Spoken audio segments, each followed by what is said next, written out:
Anyone following phones knows this. Qualcomm's 8 series now launches both a flagship platform and a sub-flagship for mainstream value phones. This year's no different. Besides the flagship Snapdragon 8 Lite, Qualcomm's got a new sub-flagship platform, Snapdragon 8 Gen 4. Honestly, competition in value phones is fierce. Many brands use last-gen flagship chips in current value models.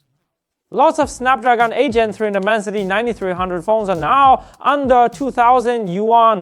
For this new Snapdragon 8 is Gen 4 to compete. Not about it gotta be the 8 Gen 3 and 9300 first, right? Can it actually win? We got Qualcomm's QRD engineering unit early before official products launch. Let's take a preview look. Qualcomm's QRD unit looks pretty much like a normal phone, not one of those oversized dev boards. Let me show you. Here's the QRD's overall config. Our main star is the new Snapdragon 8 Gen 4 chip inside.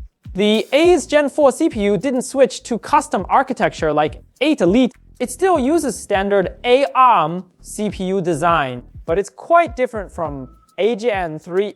The 8 Gen 4 uses one X4 supercore plus 7 A720 big cores. Sounds crazy, right? Specifically, it's split into 4 clusters. One X4 supercore at 3.2 GHz max, 3 A720s at 3 GHz max, 2 A720s at 28 GHz max, and 2 A700s at 2 GHz max. Keeps a similar big small CPU structure as before, should make app scheduling easier. For cache config, L3 is less than 8 Gen 3, but the SYNC SoC matches 8 Gen 3. Though this gen doesn't have 8 Elite shared big L2 design, it's still using ARM standard architecture. The Snapdragon 8 Gen 4's GPU got updated too. It's got the Adreno 825 GPU. That means new architecture, but it's not a downclocked 8 Elite GPU. It's scaled down compared to the 8 Elite's Adreno 8030. Curious what this GPU's performance is like. Manufacturing still TSMC's 4nm from 8 Gen 3.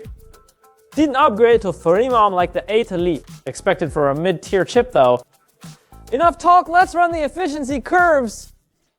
See how it performs first up, GB6 CPU multi-core efficiency curve. You gotta say, really gotta say, this 8 Gen 4 is pretty solid. For peak CPU performance, full throttle, it's basically 8 Gen 3 level. Peak CPU efficiency is similar to last gen's 8 Gen 3 and 9300 flagships, but once you drop frequency, lighten the load a bit, efficiency jumps right up. Mid-long range CPU efficiency can even match 8 Gen 3. That's pretty solid performance. Way better than last gen's 8 Gen 3. Since 8 Gen 3 didn't fully beat 8 Gen 2, this 8 Gen 4 easily crushes 8 Gen 3 throughout. For single core performance, 8 Gen 4 hits around 2060 on GB6 single core, similar level to 8 Gen 3. They're the same architecture anyway, makes total sense. Now let's check GPU performance. Looking at 3D Mark SNL efficiency. They rebuilt 8 Gen 3's GPU with new architecture. This 8 Gen 4 Adreno 825. Efficiency curve versus Adreno 7 and 50, plus the 9300's RMG 7MC12 are pretty close. Maybe just slightly better GPU efficiency than 8 Gen 3. Considering 8 Elite's huge GPU boost, this up, flagship still far behind the flagship. But compared to 8 Gen 3's GPU, almost 70% improvement. Generational upgrades pretty solid. With CPU GPU efficiency both beating 8 Gen 3. Wonder if gaming performance is interesting. We simply ran some games on this QRD. First, Genshin's pressure isn't that high anymore. Running Sumaru at 864p. This 8 Gen 4 QRD hits full frames at 6.3W total power. Slightly better than 8 Gen 3's S3 Pro. Slightly worse than 9 to 13 platforms X100 for Hangul at Pinnacle 705p resolution.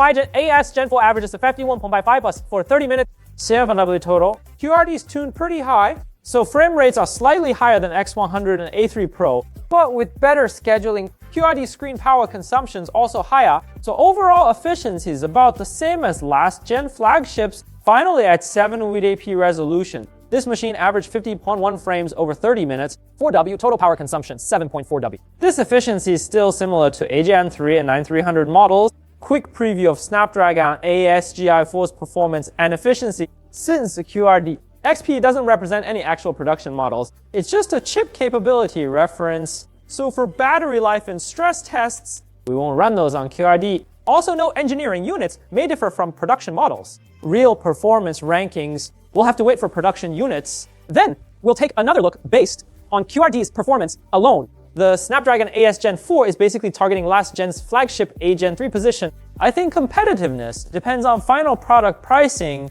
After all, many brands now have A Gen 3 and 9300 devices under 2,000 yuan price range. Competition's honestly fierce, so we'll see if AS Gen 4 commercial pricing delivers. What do you think it should cost? That's all for today's episode. If you found this video helpful, please like, share, and subscribe to support us. Follow our channel, and we'll see you next time. Bye bye.